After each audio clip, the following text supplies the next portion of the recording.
नमस्कार सांग मैंने आपण मानु समस्त मो स्टोरी चैनल स्वागत। चलतु कहानी शुणा स्वार्थपर प्रेमिक कहानी को आरंभ शेष जाए शुणु। कहानी शुणी सारी सब्सक्राइब करियो केबे भूलिबेनी सांग माने। सकाळू आज डाहाणा आखिटा काई डेउछि कहार किछि असुविधा हैनी तो? ना ना हे प्रभु सर्वे सकुशले थांतु एति कही बालकोनी को हाथ रे चा कप आउ खबर कागज धरी चलिली। चा ढोके पीछि कि नहीं फोनटा बाजी उठिला। मन को पाप छुईला। एते सकाळू किए फोन करि पारे? जाई देखे तो अजणा नंबर टीए। फोन उठे की पचारि देखे तो मो स्कूल समर प्रिय बांधवी सुमी। हेले एते वर्ष परे हठात मनरे आशंका नहीं पचारली एते वर्ष परे हठात फोन कलु जे सबू ठीक ठाक तो? सुमी किछि समय गंभीर रही उत्तर देला सिली प्रमोद कर एक्सीडेंट हेछि। से एबे कटक बड़ मेडिकल चिकित्साधीन अवस्था डाक्तर कहउचंती किछि भी हेई पारे। आमे सांग माने मिसी तांकु देखिबाकू जाइथिलु। तू रागिबु बोली तते डाकिलुनी हेले सज्जासाई प्रमोद आमको शेष इच्छा हिसाब रे तो सह कई मुहूर्त मागिछंती। जदि पारिबु राग अभिमान को भूली शेष थर पई जाई देखि दे आसीबु। सेपटू कटि जाइथिला सुमीर फोन। एपटे मो आखिरे भरी आसीथिला असुमारी लुह। तरबरिया भावे ब्याग को कांधरे पकई बाहरी पड़िले हॉस्पिटल अभिमुखे। ऑटोरे बसिला परे आखि आगरे भासी उठिथिला अतीतर सेई दिन गुड़िक। गोटिए संभ्रांत परिवार जन्म नेइथिबारु छोट बेलू निजकू बहुत कठोर करी गढ़ी तोलिबाकू पड़िथिला। स्कूल सप्तम सरिबा परे बापा मते घर ठारू 2 किलोमीटर दूर रे गोटिए सरकारी उच्च विद्यालय रे नाम लेखैथिले। साइकेल नै स्कूल को जिबा आसिबा करी बोली बापा नुआ साइकेल टे किणी देइथिले। पिलाटी दिनरू खूब स्वाभिमानी रागी स्वभावर झियो थिली मु। सेथिपाई पुओ माने डरिकी तांको मो पाख माड़ंतिनी जमा। जदि भूल बसत केही पुओ मो पाख देई पळौथुले कि खेलकूद बेले मो उपरे बाजीगले खूब पिटुथुली तांको मु भल पढ़ुथुली आउ गुरुजन मानक प्रति मोर सम्मान उत्तम व्यवहार जोगु शिक्षक मानकठू आरंभ करी स्कूल माली समस्तंकर प्रिय पात्री थिली मु। दिनकर कथा से दिन वर्षा जोगु मोर स्कूल ले पहुँचीबा डेरी हो गला। प्रार्थना सभा सरी पिला क्लास रे बसी सारी थांती। मु तरबरिया भावे साइकेल स्टैंड रे साइकेल रखी क्लास को पशु पशु केही जणे अपर पक्षरु आसी जोरे बाड़े हो गला मो देहरे। क्लास सारा नीरवता खेलीगला। पिला माने परस्पर भितरे कथा हेबाकू लागिले आजी प्रमोद मला जान। प्रमोद डरी कहला आई एम सॉरी मु सार को डाकिबाकू जाउथुली देखिनी तुम्हें आसुथुलो बोली मते एथर क्षमा करि दियो। या परठू रास्ता देखिकी जीवी किंतु मु किछि बुझिवा बाहरे थिली। कोणरे पड़िथिबा एक झाड़ू आनी पिटी देई जाइथिली प्रमोद को। सेतिके बेले क्लास नेबा पई सार आसी पहुँचिले। मोर राग कमी नथिला। सार को प्रमोद विषय अभियोग करिली। मु तो सारंकर प्रिय छात्री थिली। सेथिपाई सार किछि न बुझी न शुणी प्रमोद को बेतरे मारी चलिले। प्रमोद किछि प्रतिबाद न करी माड़ खाउथाए। माड़ सरिला बेलकू तार हाथ गोड़ फाटिकी लहुलुहान। क्लास सरिला जिए जुआड़े निज घर को पळेइले। मोर पाठ बुझिबार थाए बोली मु बुझी सारी डेरी रे क्लास रु बाहरिली। साइकेल बाहर करबाकू स्टैंड को जाई देखिला बेलकू केही जणे लुचि लुचि कांदुछि। पाखकू जाई देखे तो प्रमोद किछि न कही सार को पाखकू जाई कहली सार प्रमोद कांदुछि। सार जाई प्रमोद को बुझेई सुझेई घर को पठेइले। मु रास्ता रे निजको पचारि चली थाए मु प्रमोद सह किछि भूल करिनी तो? पुणी मो मन विद्रोह करी उठिला ना मु किछि भूल करिनी सबू भूल प्रमोदर। से कहीं मो उपरे बाजुथिला कि? ता पर दिन प्रमोद को स्कूल समस्ते चिड़ौथुले तू तो काहाकू छाड़िबा पिला नुहे हेले सिली तते एते मारिला बिना दोषरे तू हूँ किचु किछि कहलुनी कथा कौन कि रे टोका को प्रेम हो गला बोधे आउ कहीकि सांग माने हसुथुले। प्रमोद थिला गोटिए गरीब घर पुओ गुणरे मोर पूरा विपरीत। तार पाठरे जमा मन न थाए सबु बेले खेल कूद मजा मस्ती रे माती थाए। पाठ ना शुणिले ताकू जेमिति जर माड़ी आसे। स्कूल रे जेउठी जहा माड़गोल हेइथिबो सबुथिरे प्रमोदर हाथ थाए। सार माने बहुत मारंती ताकू हेले भी तार किछि परिवर्तन हुए नहीं पूरा माड़ुआटे। हेले मु भी बुझी पारि नथिली काली मोठू एते माड़ खाई कौन पाई से चुप थिला। ମୋ ପ୍ରତି ଆଉ ତାର ଦୁର୍ବଳତା ନାହିଁ ତ? ପୁଣି ଉତ୍ତରରେ ଗୋଟିଏ ଚମତ୍କାର ହସ ମୋ ମୁହଁରେ ଖେଳିଗଲା। ଧେତ୍, କ'ଣ ଏସବୁ ମୁଁ ଭାବି ଯାଉଛି। କ୍ଲାସ୍ ଚାଲିଥାଏ। ହଠାତ୍ ମୋର ନଜର ପଡ଼ିଲା ପ୍ରମୋଦର ସିଟ୍‌ଟି ଖାଲି ପଡ଼ିଛି। ଟିକେ ଅସ୍ତବ୍ୟସ୍ତ ଲାଗିଲା। କୁଆଡ଼େ ଗଲା ସେ? ପୁଣି ଭାବିଲି, ମୋର କ'ଣ ଅଛି, ସେ ଯୁଆଡ଼େ ଯାଉ। ଏମିତି ହେଇ କ୍ଲାସ୍ ସରିଲା। ଘରକୁ ଫେରିବା ବାଟରେ ବାମ ପାର୍ଶ୍ୱରେ ଗୋଟେ ବଡ଼ ବରଗଛ ପଡ଼େ।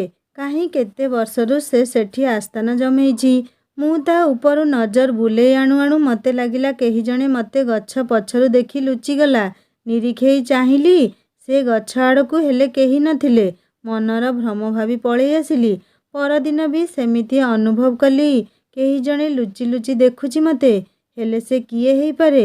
ଥରେ ସାହସ କରି ସାଇକେଲରୁ ଓହ୍ଲେଇ ଗଲି ସତ୍ୟାସତ୍ୟ ଜାଣିବାକୁ। ହେଲେ ସେଠାରେ ଯାହାକୁ ଦେଖିଲି, ମୁଁ ମୋ ଆଖିକୁ ବିଶ୍ୱାସ କରିପାରିଲିନି। ସେ ଥିଲା ପ୍ରମୋଦ। ହେଲେ ମୁଁ ବୁଝିପାରୁନଥିଲି ସେ ମୋତେ କ'ଣ ପାଇଁ ସବୁଦିନ ଲୁଚି ଲୁଚି ଦେଖୁଛି। ମୁଁ କିଛି ପଚାରିବା ଆଗରୁ ସେ ସେଠାରୁ ଦୌଡ଼ି ପଳେଇଥିଲା। ମୁଁ ଚୁପଚାପ ଘରକୁ ଫେରିଲି।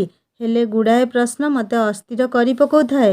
ପରଦିନ ସ୍କୁଲକୁ ପଶୁ ପଶୁ ସୁମି ଗୋଟିଏ ଜରୁରୀ କଥା କହିବ ବୋଲି ବାହାରକୁ ଡାକିନେଲା ମୋତେ। କିଛି ସମୟ ଚୁପ୍ ରହିବା ପରେ ସେ କହିଲା, ପ୍ରମୋଦ ତତେ ଭଲ ପାଇ ବସିଛି ରେ। ମୁଁ ଆଶ୍ଚର୍ଯ୍ୟ ହେଇ ପଚାରିଲି, କ'ଣ କହୁଛୁ ତୁ? ମୋ ପାଦ ତଳୁ ମାଟି ଯେମିତି ଖସି ଯାଉଛି। ମୁଁ ସେମିତି ଅନୁଭବ କରୁଥିଲି। ବାପାଙ୍କ ଚେହେରା ମୋ ଆଖି ଆଗରେ ନାଚି ଉଠୁଥିଲା। ବାପା ଜାଣିଲେ ମୋ ପଢ଼ା ବନ୍ଦ କରିଦେବେ ଯଦି? କ'ଣ ହେବ ମୋ ଭବିଷ୍ୟତ? ଅନେକ ପ୍ରଶ୍ନ ମୋ ମନରେ ଉଙ୍କି ମାରୁଥିଲା। ସୁମି ମୋତେ ହଲେଇ ଦେଇ କହିଲା, କେଉଁ ଭାବନାରେ ବୁଡ଼ିଗଲୁ ତୁ? କିଛି ତ ଉତ୍ତର ଦେ। ନା ସୁମି, ଏହା ସମ୍ଭବ ନୁହେଁ। ମୁଁ ସଫା ସଫା ଶୁଣେଇ ଦେଲି।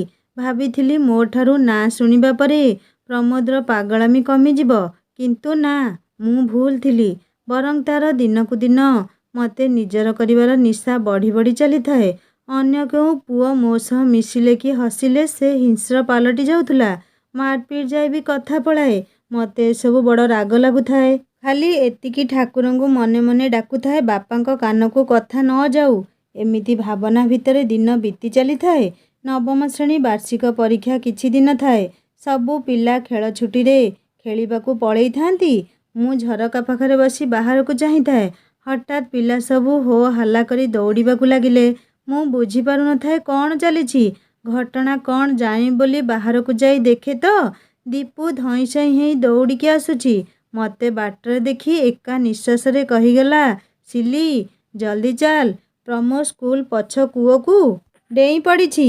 ତୁ ହଁ ନ କହିଲେ ସେ ବାହାରକୁ ଆସିବନି। ମୁଁ କିଛି ସମୟ ସ୍ଥାଣୁ ପାଲଟିଗଲି। ନିଜକୁ ଧିକ୍କାର କରୁଥିଲି। ମୋ ପାଇଁ ଆଜି କାହାର ଜୀବନ ଯିବାକୁ ବସିଛି। ଧିକ୍କାର କରୁଥିଲି ସେଇ ସମ୍ଭ୍ରାନ୍ତ ପରିବାରକୁ ଯିଏ ମୋତେ ଏତେ କଠୋର କରି ଗଢ଼ି ତୋଳିଛି। ଅଜାଣତରେ ଦୁଇ ଟୋପା ଲୁହ ଆଖିରୁ ବାହାରି ଆସିଥିଲା। ବୋଧହୁଏ ସେହି ପଶ୍ଚାତାପ ଥିଲା ମୋର ପ୍ରମୋଦଙ୍କ ପ୍ରତି ପ୍ରଥମ ପ୍ରେମ, ଯାହା ସେଦିନ ମୋ ଆଖି ଲୁହ ଦର୍ଶେଇଥିଲା। ମୁଁ କୂଅ ପାଖେ ପହଞ୍ଚିବା ଆଗରୁ ସାର୍‌ମାନେ ପ୍ରମୋଦକୁ ଉଦ୍ଧାର କରିସାରିଥିଲେ। ଟିକେ ଆଶ୍ୱସ୍ତି ଅନୁଭବ କଲି ମୁଁ। ତା ପରଠୁ ସ୍କୁଲରେ ସବୁବେଳେ ଚୁପଚାପ ବସି ରହିଲି। କାହା ସହ କଥାବାର୍ତ୍ତା ନାହିଁ। ସତେ ଯେମିତି କଥା କୁହା କଣ୍ଢେଇଟି ମୂକ ପାଲଟି ଯାଇଥିଲା। ପ୍ରମୋଦ ବହୁତ ଥର କଥା ହେବାକୁ ପ୍ରୟାସ କରିଥିଲେ ମଧ୍ୟ ମୁଁ ନିଜକୁ ତାଙ୍କଠାରୁ ଦୂରେଇ ନେଉଥିଲି। ପରୀକ୍ଷା ସରିଗଲା। ରେଜଲ୍ଟ ବି ଆସିଗଲା। ନୋଟିସ୍ ବୋର୍ଡର ସବୁଠୁ ଉପରେ ମୁଁ ଥିଲି। ସବୁଠୁ ତଳେ ପ୍ରମୋଦ। ସାର୍ କ୍ଲାସରେ ବହୁତ ବାଡ଼େଇଲେ ପ୍ରମୋଦକୁ। ହେଲେ ସବୁଥର ପରି ଏଥର ସେ ମାଡ଼ ଖାଇଲା ବେଳେ ମୋତେ ଖୁସି ଲାଗୁନଥିଲା। ବରଂ ଛାତି ଭିତରେ ଖୁବ୍ ଯନ୍ତ୍ରଣା ଅନୁଭବ କରୁଥିଲି ମୁଁ।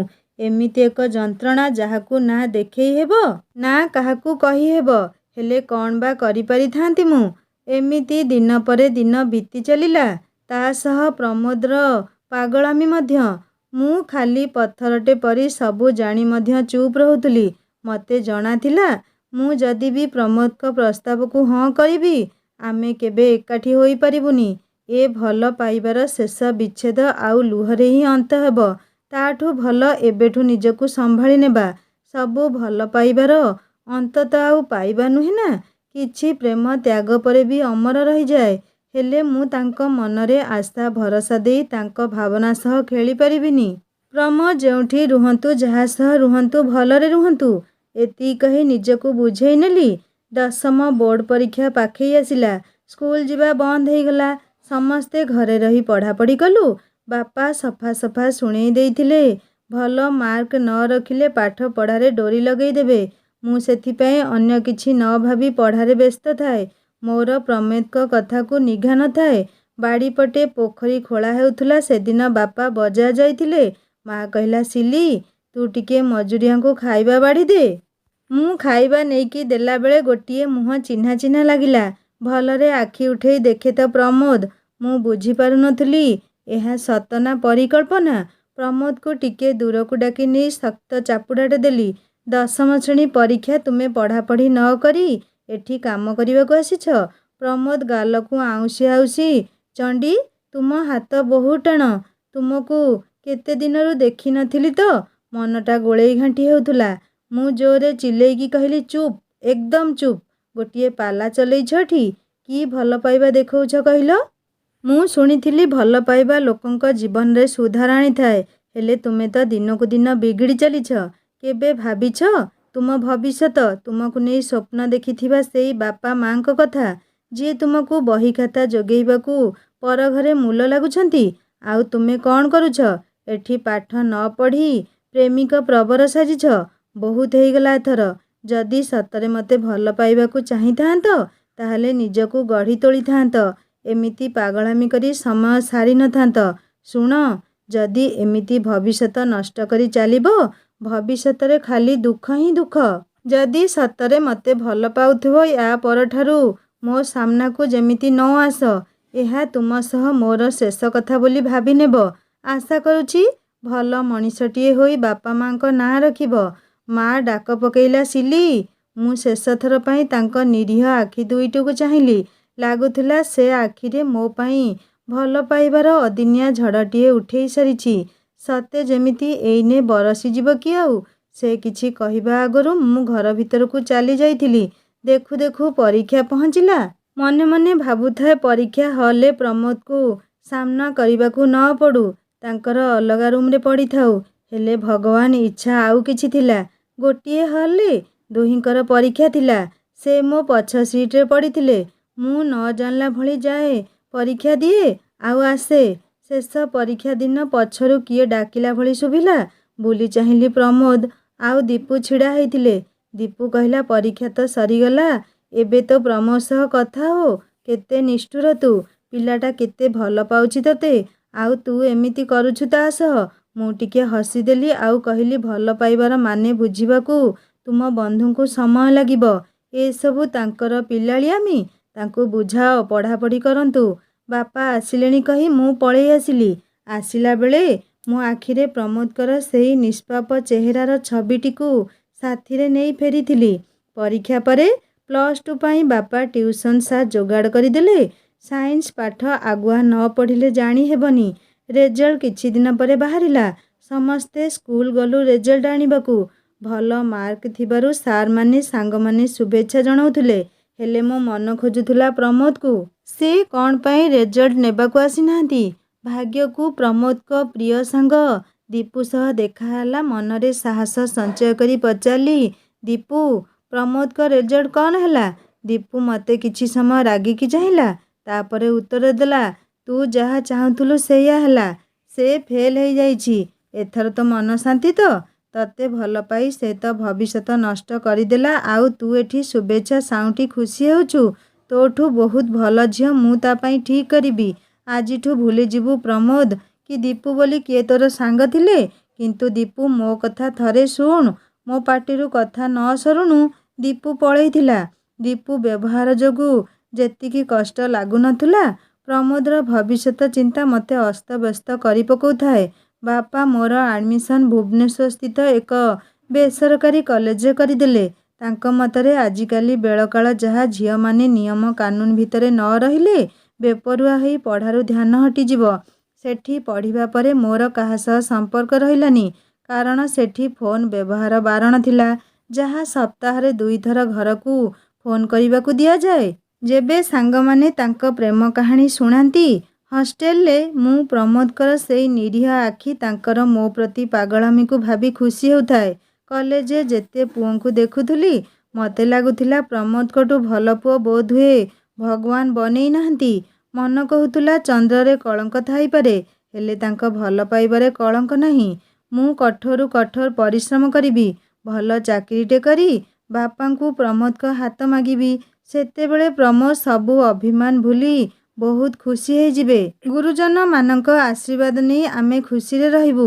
କ୍ଷଣିକ ପାଇଁ ତାଙ୍କ ପ୍ରେମିକା ସାଜି ପର ମୁହୂର୍ତ୍ତରେ ତାଙ୍କଠୁ ଦୂରେଇ ଯାଇ କଷ୍ଟ ପାଇବାଠୁ ଏବେ କଷ୍ଟ କରି ସାରା ଜୀବନ ତାଙ୍କ ସଙ୍ଗିନୀ ସାଜି ତାଙ୍କ ସହ ବାଟ ଚାଲିବାକୁ ଚାହୁଁଥିଲି।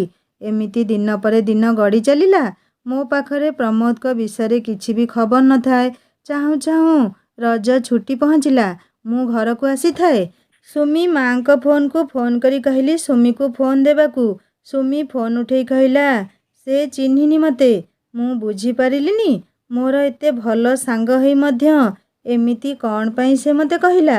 ମୁଁ ତ କିଛି କ୍ଷତି କରିନି ତାର, ଏମିତି ଭାବିକି ରହିଲି। ସେଦିନ ବାପା ରଜ ପାଇଁ ଡ୍ରେସ୍ କିଣିବାକୁ ମୋତେ ବଜାର ନେଇକି ଯାଇଥାନ୍ତି।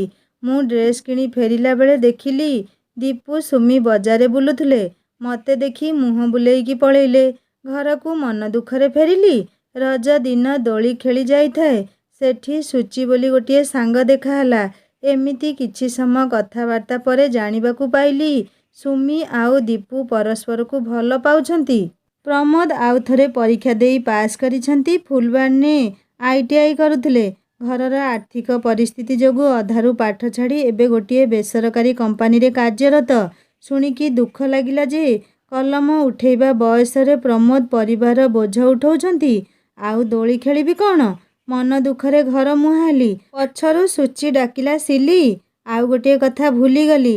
ଜାଣିଛୁ ପ୍ରମୋଦ ଗୋଟିଏ ବିଦେଶୀ ଝିଅକୁ ଭଲ ପାଉଛି। ଆଉ ମୁଁ ଶୁଣିଥିଲି ତାକୁ ହିଁ ବାହା ହେବ। ମୁଁ ଆଶ୍ଚର୍ଯ୍ୟ ହେଇ ପଚାରିଲି କ'ଣ କହୁଛୁ ତୁ? ମୋ ପାଦ ତଳୁ ମାଟି ଖସିଗଲା ପରି ମନେ ହେଉଥିଲା। ଲାଗୁଥିଲା ମୁଁ ଆଉ ମୁଁ ହେଇନାହିଁ। ମୁଁ ନିଜକୁ ନିଜେ ପ୍ରଶ୍ନ କରୁଥିଲି ପ୍ରମୋଦଙ୍କ ନିରୀହ ଆଖିର ସେ ଭଲ ପାଇବା କ'ଣ ମିଛ ଥିଲା? ତାଙ୍କ ପାଗଳାମି କ'ଣ ଲୋକ ଦେଖାଣିଆ ଥିଲା? ହେଲେ ମୋ ମନ ସେ କଥାକୁ ଗ୍ରହଣ କରିପାରୁନଥିଲା। ତଥାପି ମନରେ ଭରସା ଥିଲା ପ୍ରମୋଦ ଫେରିବେ। ଆଖିରେ ଆଖିଏ ଲୁହକୁ ନେଇ ଘରକୁ ଫେରିଲି। ଛୁଟି ପରେ କଲେଜ ଫେରିଗଲି। ସେଠି ପଢ଼ାପଢ଼ି ଆଉ ସାଙ୍ଗସାଥି ମେଳରେ ବ୍ୟସ୍ତ ରହିଲେ ବି ରାତିରେ ଶୋଇଲା ବେଳେ ସବୁ ସ୍ମୃତି ଆଖି ଆଗରେ ଭାସି ଉଠେ। ଗୁମୁରି ଗୁମୁରି ବହୁତ କାନ୍ଦେ। ଏମିତି +2 ପରୀକ୍ଷା ସରିଗଲା। ମୁଁ ଘରେ ଥାଏ। ବାପା ଆଣି ଫୋନ ଦେଲେ ତୋ ସାଙ୍ଗ କିଏ ଫୋନ କରିଛି। ଫୋନ ଉଠେଇ ଦେଖେ ତ ସୁମି। ସୁମି କହିଲା ଦେଖ ଯଦି ଚାହୁଁଛୁ ଆମ ବନ୍ଧୁତା ପୁଣି ଥରେ ପୂର୍ବ ଭଳି ହେଇଯାଉ ତାହେଲେ ପ୍ରମୋଦକୁ ହଁ କହିଦେ। କିଛି ସମୟ ଭାବିବା ପରେ ସୁମି ପରି ବାନ୍ଧବୀକୁ ହରେଇବାର ଭୟ ଆଉ ପ୍ରମୋଦଙ୍କ ପ୍ରତି ମୋ ମନରେ ଥିବା ଦୁର୍ବଳତା ବୋଧହୁଏ ମୋତେ ହଁ କହିବାକୁ ବାଧ୍ୟ କରିଥିଲା। ହେଲେ ଆମେ କଥାବାର୍ତ୍ତା ଭଲରେ ହେଇନଥିଲୁ। ରେଜଲ୍ଟ ବାହାରିବା ପରେ ମୁଁ +3 କଟକରେ ରହି ପଢ଼ୁଥାଏ। ପ୍ରମୋଦ ଦିନେ ତାଙ୍କ ଆଡ଼ୁ ମେସେଜ କରିଥିଲେ। ସେବେଠାରୁ କଥାବାର୍ତ୍ତା ଚାଲିଲା। କି ଦିନ କି ରାତି ଖାଲି ସମୟ ମିଳିଲା ମାନେ ପରସ୍ପର ସହ କଥା ହେଇ ସୁଖ ଦୁଃଖ ବାଣ୍ଟୁଥିଲୁ। ଦୁହେଁ ଉଡ଼ି ବୁଲୁଥିଲୁ ପ୍ରେମ ରାଇଜରେ। ଆଖିରେ ଆଖିଏ ସପନ ନେଇ ଈଶ୍ୱରଙ୍କୁ ଧନ୍ୟବାଦ ଦେଉଥିଲି ତାଙ୍କୁ ମୋ ଜୀବନକୁ ଆଣିଥିବାରୁ। ତାଙ୍କ କଥୋପକଥନରୁ ଲାଗେ ସେ ଖୁବ୍ ସ୍ନେହୀ, ମୋର ଯତ୍ନ ମଧ୍ୟ ନିଅନ୍ତି। ଏସବୁ ଭିତରେ ମୁଁ ପୂର୍ବ ଭଳି ପାଠରେ ମନ ଦେଉନଥିଲି। ପ୍ରମୋଦ ଯେହେତୁ ପଢ଼ାର ମହତ୍ତ୍ୱ ବୁଝିନଥିଲେ ସେ ମୋତେ ଖାଲି ସମୟ ମିଳିବା ମାନେ ତାଙ୍କ ସହ କଥା ହେବାକୁ ବାଧ୍ୟ କରୁଥିଲେ। ମୁଁ କାଳେ ତାଙ୍କ ମନରେ କଷ୍ଟ ହେବ ସବୁ ଜାଣି ମଧ୍ୟ ଚୁପ୍ ରହୁଥିଲି। ମୋ ଜୀବନର କଳ୍ପନା ତାଙ୍କ ବିନା କରିବା ଅସମ୍ଭବ ହେଇ ପଡ଼ୁଥିଲା। ବୋଧହୁଏ ଏ ପ୍ରେମର ଆୟୁଷ ଅଳ୍ପ ଦିନର ଥିଲା। ମୁଁ ସେଦିନ କଲେଜରୁ ଫେରି ବିଶ୍ରାମ କରୁଥାଏ। ମୋ ପାଖ ବେଡ୍ରେ ଦୀପ୍ତି ବୋଲି ଝିଅଟିଏ ରହୁଥାଏ। ସେ କୌଣସି କାରଣବଶତଃ ଫୋନ୍ ଛାଡ଼ି ବାହାରକୁ ପଳେଇଥାଏ। ତା ଫୋନ୍ ବାରମ୍ବାର ରିଙ୍ଗ୍ ହେଉଥାଏ। ମୁଁ ବିରକ୍ତ ହେଇ ଫୋନ୍ଟାକୁ ପାଖକୁ ଆଣି ଦେଖେ ତ ମାଇ ଲଭ୍ ଲେଖା ହେଇଛି। ଫୋନ୍ଟାକୁ ରଖୁ ରଖୁ ନଜର ପଡ଼ିଲା ତଳେ ଲେଖା ଥିଲା ନମ୍ବର ଉପରେ। ମୁଁ ମୋ ଆଖିକୁ ବିଶ୍ୱାସ କରିପାରିଲିନି ତାହା ପ୍ରମୋଦଙ୍କ ନମ୍ବର ଥିଲା ବୋଲି। ଯଦିଓ ବିନା ପରମିଶନରେ ଅନ୍ୟ କାହାର ଫୋନ୍ ରିସିଭ୍ କରିବା ଠିକ୍ ନୁହେଁ, କିନ୍ତୁ ମୁଁ ନାଚାର ଥିଲି ସେଦିନ। ଫୋନ୍ଟାକୁ ରିସିଭ୍ କରି ଚୁପ୍ ରହିଲି। ପ୍ରମୋଦ ସେପଟୁ କହୁଥାନ୍ତି ଦୀପ୍ତି ଆଜି ରାତିରେ ହୋଟେଲରେ ରହିବା। ହଷ୍ଟେଲ ୱାର୍ଡେନକୁ କହିଦେବ ଘରକୁ ଯାଉଛ ବୋଲି। ରହୁଛି କହି ଫୋନ୍ କାଟିଦେଲେ। ଆଉ ଭାଙ୍ଗି ଦେଇଗଲେ ମୋ ସପନର ବାଲିଘର। ତଥାପି ମୁଁ ଚୁପ୍ ରହିଲି। ଧୀରେ ଧୀରେ ଜାଣିବାକୁ ପାଇଲି ସେ ଖାଲି ଦୀପ୍ତି ନୁହେଁ ଅନେକ ଝିଅଙ୍କୁ ପ୍ରେମ ଜାଲରେ ଫସେଇଛନ୍ତି। ହେଲେ ମୁଁ କିଛି କରିପାରୁ ନଥାଏ। ଈଶ୍ୱରଙ୍କୁ ଧନ୍ୟବାଦ ଦେଉଥିଲି ପ୍ରମୋଦଙ୍କ ପ୍ରକୃତ ଚେହେରା ମୋ ଆଖି ସାମ୍ନାକୁ ଆଣିଥିବାରୁ। ତା ପରଠାରୁ ଯେବେ ପ୍ରମୋଦ ଫୋନ୍ କରୁଥିଲେ ମୁଁ କିଛି ନା କିଛି ବାହାନା କରି ନିଜକୁ ଦୂରେଇ ନେଉଥିଲି। ଖାଲି ଅପେକ୍ଷା କରିଥିଲି ସେଇ ଦିନକୁ, କେବେ ସେ ତାଙ୍କ ଆଡ଼ୁ ସତ କହୁଛନ୍ତି। ଏମିତି ଦିନ ପରେ ଦିନ ବିତି ଚାଲିଲା। ଥରେ କ୍ଲାସ୍ ବାହାରୁଛି, ପ୍ରମୋଦଙ୍କ ଫୋନ୍ ଆସିଲା। ମୁଁ ଉଠେଇଲିନି, ହେଲେ ସେ ବାରମ୍ବାର ଲଗେଇ ଚାଲିଲେ। ମୁଁ କ'ଣ ହେଇଛି ଭାବିକି ଶେଷରେ ଫୋନ୍ଟା ଉଠେଇଲି। ସେ ଏକା ନିଶ୍ୱାସରେ କହିଗଲେ, ମୁଁ ତତେ ଆଉ ବେଶୀ ଦିନ ଅନ୍ଧାରରେ ରଖିବାକୁ ଚାହୁଁନି। ମୁଁ ପ୍ରତିଶୋଧ ନେବା ପାଇଁ ତୋ ସହ ପ୍ରେମର ନାଟକ କରୁଥିଲି, ମନେ ଅଛି? ସେଦିନ ସ୍କୁଲରେ ସମସ୍ତଙ୍କ ସାମ୍ନାରେ ତୁ ମୋତେ ଝାଡ଼ୁରେ ପିଟିଥିଲୁ। ସେଦିନ ମୁଁ ଶପଥ ନେଇଥିଲି ତୋଠୁ ପ୍ରତିଶୋଧ ନେବାକୁ।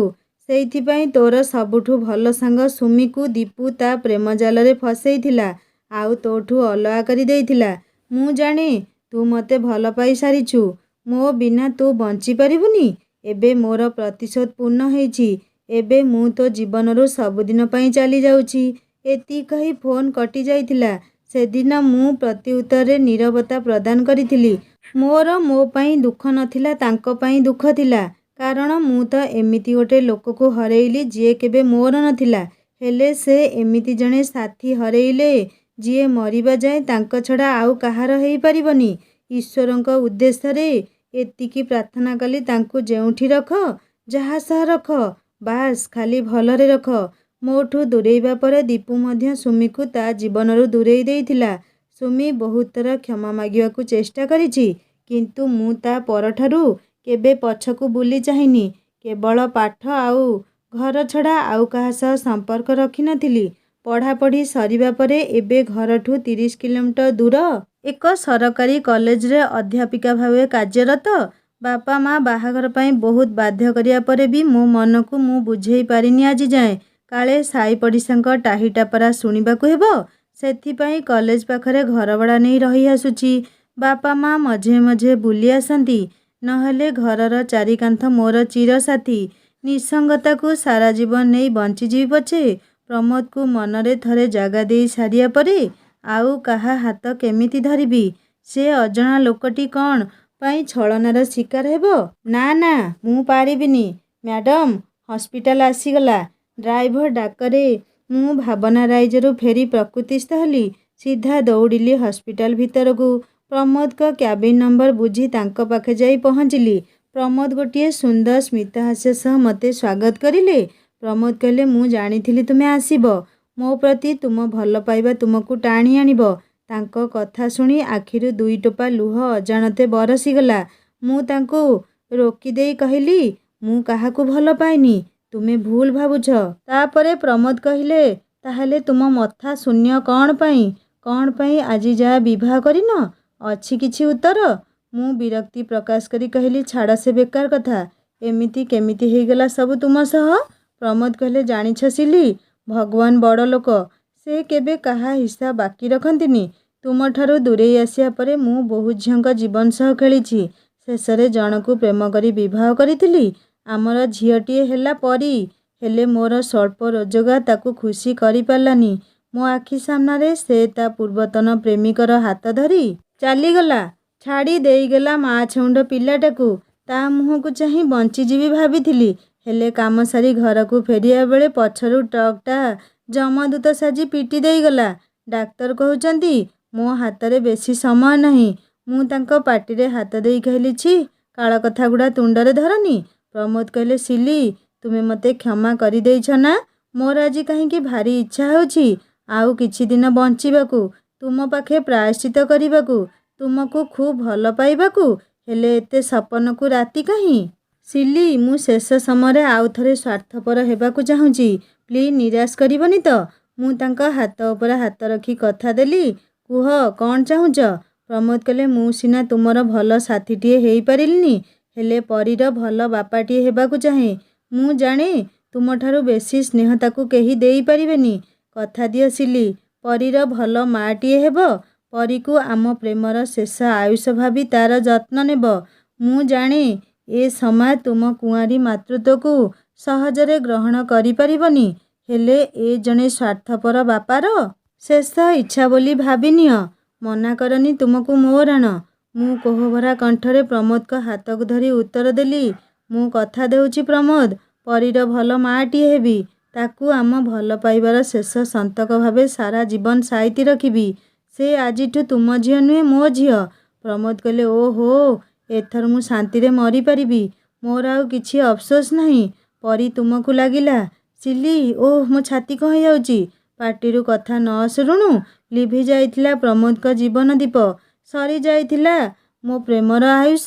ଭିତରକୁ ପଶି ଆସିଲା ପରୀ ବାପା ବାପା ଡାକି। ଠିକ୍ ପ୍ରମୋଦଙ୍କ ଭଳି ଚେହେରା। ଲାଗୁଥିଲା ମୋ ପ୍ରେମର ଆୟୁଷ ସରିନି, ପରୀ ଭିତରେ ମୋ ପ୍ରେମ ଜୀବିତ। ପରୀ ଯାଇ ପ୍ରମୋଦଙ୍କ ହାତକୁ ଧରି ଉଠେଇବାକୁ ଚେଷ୍ଟା କରୁଥାଏ। ବାପା, କେତେ ଶୋଇବ? ଆଉ ଉଠ, ଖେଳିବା ଚାଲ। ଏକା ଖେଳିବାକୁ ଭଲ ଲାଗୁନି ଆଉ। ବାପା, ଟିକେ ତ ଉଠ। ମୁଁ ପରୀକୁ କୋଳକୁ ନେଇ କହିଲି, ମୋ ସହ ଖେଳିବ? ପରୀ କହିଲା, ତୁମେ କିଏ? ମୁଁ ତ ତୁମକୁ ଜାଣିନି। ତୁମେ ଏଠି ବାପାଙ୍କ ପାଖେ କ'ଣ କରୁଛ? ତୁମେ ବାପାଙ୍କ ସାଙ୍ଗ କି? ନାଇଁ ମାମା, ମୁଁ ବାପାଙ୍କ ସାଙ୍ଗ ନୁହେଁ। ମୁଁ ଆଜିଠୁ ତୁମ ସାଙ୍ଗ। ଆମେ ସାଙ୍ଗ ହେଇ ଖେଳିବା, ବୁଲିବା, ଖାଇବା, ଖୁବ୍ ମସ୍ତି କରିବା। ପରୀ କହିଲା, ତୁମେ ସତ କହୁଛ? ତୁମେ ମୋ ସହ ଖେଳିବ, ମୋ ସାଙ୍ଗ ହେବ? ବାପାଙ୍କ ଭଳି ଶୋଇ ରହି ଠକିବନି ତ? ନାଇଁ ନାଇଁ ମାମା, ମୁଁ ସତ କହୁଛି। ମୁଁ ତୁମକୁ କେବେ ଠକିବିନି। ପରୀ, ମୋ ନାଁ ହେଉଛି ପରୀ। ଆଉ ତୁମକୁ ମୁଁ କେଉଁ ନାଁରେ ଡାକିବି? ମୁଁ ହସି ଦେଇ ଉତ୍ତର ଦେଲି, ମା। ତୁମେ ମୋତେ ମା ଡାକିବ। ପରୀ କହିଲା, ହଉ ମା। ପରୀର ସେ ମା ଡାକରେ ଥିଲା ଅପୂର୍ବ ଶାନ୍ତି। ଲାଗୁଥିଲା ଏ ନାରୀ ଜୀବନ ସାର୍ଥକ ହେଇଗଲା। ମୁଁ ପରୀକୁ କୋଳକୁ ନେଇ କହିଲି, ଚାଲ ପରୀ, ଏଥର ଘରକୁ ଯିବା। ଆମକୁ ବହୁତ ବାଟ ଚାଲିବାର ଅଛି। ପରୀ କହିଲା, ଆଉ ବାପା? ବାପା ଆମ ଭିତରେ ଅଛନ୍ତି ପରା। ଆମ ଚାରିପାଖେ ଅଛନ୍ତି। ତୁମ ଭିତରେ ସେ ବଞ୍ଚିଛନ୍ତି। ସେ ସମୟ ଆସିଲେ ମୁଁ ତୁମକୁ ତାଙ୍କ ପାଖକୁ ନେଇଯିବି। ଏଥର ଯିବା? ପରୀ କହିଲା, ହଁ ମା, ଚାଲ। ସତ କହିଲେ ସାଙ୍ଗମାନେ, ପ୍ରେମରେ ପାଇବାଠାରୁ ହରେଇବାର ଖୁସିଟା ବହୁତ ଅଧିକା ଥାଏ ନା? ହରେଇବାର ଖୁସି ବହୁତ ଶାନ୍ତି ଦେଇଥାଏ ମନକୁ। କାହାଣୀଟିକୁ ସମାପ୍ତ କଲି। କାହାଣୀ କେମିତି ଲାଗିଲା ମୋତେ କମେଣ୍ଟ କରି ଜଣାଇବେ। ଆଉ ଯଦି ଭଲ ଲାଗିଥାଏ ସବସ୍କ୍ରାଇବ୍ କରି ବେଲ୍ ଆଇକନ୍ ଦବାଇ ଦେବେ। ହିନ୍ଦୀ ଷ୍ଟୋରି ଚ୍ୟାନେଲକୁ ଭିଜିଟ୍ କରନ୍ତୁ। ନୂଆ କାହାଣୀ ଶୁଣନ୍ତୁ। ସବସ୍କ୍ରାଇବ୍ ନିଶ୍ଚୟ କରିବେ। ରହୁଛି। କେମିତିକା କାହାଣୀ ଶୁଣିବା ପାଇଁ ଆପଣମାନେ ଚାହୁଁଛନ୍ତି ମୋତେ କମେଣ୍ଟ କରି ଜଣାଇଲେ ମୁଁ ସେହିପରି କାହାଣୀ ଲେଖି ଅପଲୋଡ଼ କରିବାକୁ ଚେଷ୍ଟା କରିବି। ନମସ୍କାର, ଜୟ ଜଗନ୍ନାଥ।